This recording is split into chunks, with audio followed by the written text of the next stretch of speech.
How many of you have children or are enough of a child that you might have read J.K. Rowling's Harry Potter series? There are a few of you. In the Harry Potter series, the main, not protagonist, but antagonist in the whole series is one Lord Voldemort. He is such a nasty protagonist, such a horrible person, if you want to call him a person. So just scary, horrible, that no one dares speak his name. So it is he who cannot be named. Now, what are we talking about? We're talking here about something that a lot of people, including Hugo Chavez, have been talking about for quite a few years now. It's fourth generation asymmetric war. And whether we like it or not, whether we're prepared for it or not, or whether we want it or not, it's here, it's with us. We are dealing with it. We are engaged in a fourth generation asymmetric war. Now, what is war? War is the compulsion to accept the enemy's will. Compulsion. In the past, under the tradition of the Westphalian treaties and the so-called Peace of Westphalia, the idea was that war was between two nation states, or maybe an alliance of nation states against another alliance of nation states, but it was a nation state sort of thing. And furthermore, it was a military sort of thing. Flags flying, uniforms resplendent, crossing the sovereign borders of another country to take a province or a market or maybe the whole thing. But under current experience in particularly the last 20 or so years, we found that that's becoming more and more obsolete, and what is more and more in vogue is the fourth generation asymmetric war. We do not want to admit, apparently, that we are engaged in such a war, and when we don't do that, we don't have to worry about, do we? But don't we? Yes, yes we do indeed.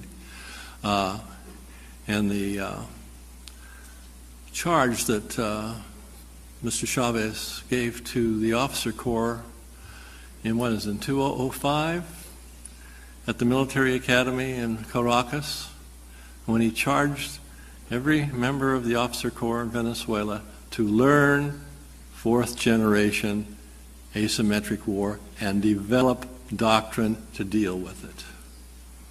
We are still stuck with Westphalia, pretty much, and our own thinking.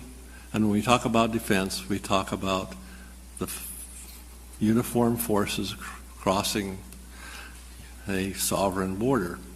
But today, that's not happening. The last big confrontation of that nature, in Latin America anyway, took place when? Arturo? War of the Pacific, right? That was 100 years ago. But we have been engaged, whether we want to admit it or not, whether we like it or not, in a problem of fourth generation asymmetric war. What's the objective of fourth generation asymmetric war? It's not to crush another military organization or to destroy a nation's capability of fielding a military force abroad. The objective is to wear down, slowly but surely, the will of the targeted country for the purposes of, say that again? Gaining influence. And eventually, beyond gaining influence, and probably more, not just eventually, but in reality, the real objective is to compel that enemy to your will. And whether that type of war is as bloody as traditional shock and awe or whatever, whether it's not as bloody as the World War II was, or Korean War was, or some of the other wars that we've all been engaged in were, the fact is that compulsion, whether it's more benign or not, is still compulsion. And something we ought to give some thought to. Now then, our objective is to control or strangely come to the point of influencing another enemy or entity to your will. The common denominator in all this is a thing we call destabilization. We don't run uniformed forces across borders anymore, or not very often anymore anyway. And military forces are not uniformed. They're not all male. They're also female. They're not all adult. They're also children. And we've got to understand these things, and we've got to deal with them. And the only way we can deal with them effectively is because, since they are transnational problems, what kind of solutions do we need? Ta-da! Transnational solutions. And Ambassador Naudi has suggested not only that we go that direction, but we take another step further. We have to use brain power. Brain power is the main weapon in this context. Brain power. Smart power. It's not firepower. What took down the Berlin Wall? Tanks, artillery, airplanes? No, the German Deutschmark. Ta-da!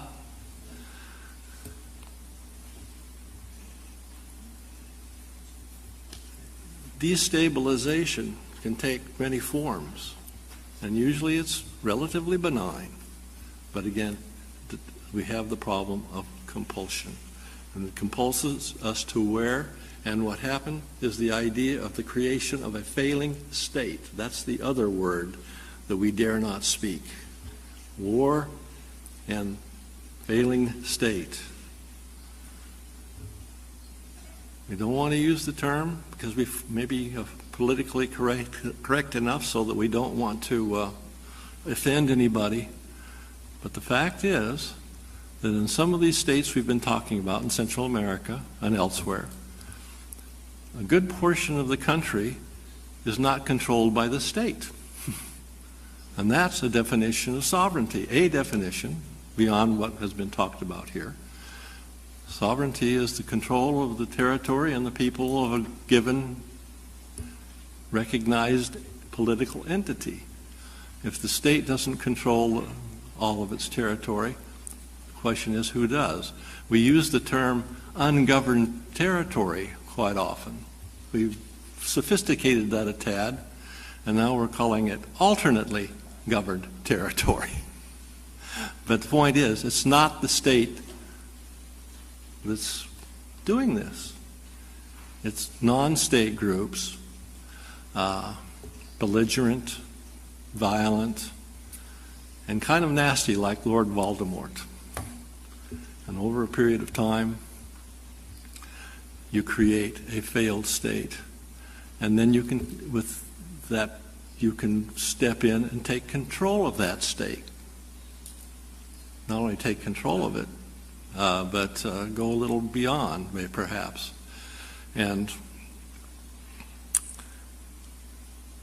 then what happens to the state? It just doesn't wither away. It still exists. Somebody's going to have to take care of it if nobody comes in and takes control of it and runs away with it. Haiti comes to mind. letting Haiti fail has been a terribly expensive process for the West. Other countries have been known to become criminal states. New people's republics. In a situation like this, it's the last man standing, no matter how badly he's been beaten, the last man standing is the victor. And it's a little dicey, and I know that there may be some problems with this. I'm taking too much, not enough time, but too much in any case. But here, a couple of words for our vocabulary for the next while.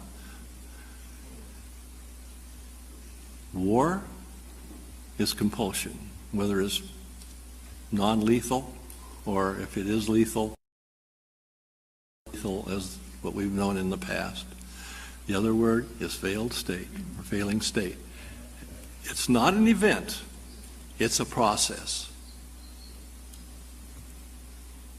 And if you do it slowly and quietly enough, people will go to sleep, in the words of one of my favorite philosophers, Hugo Chavez.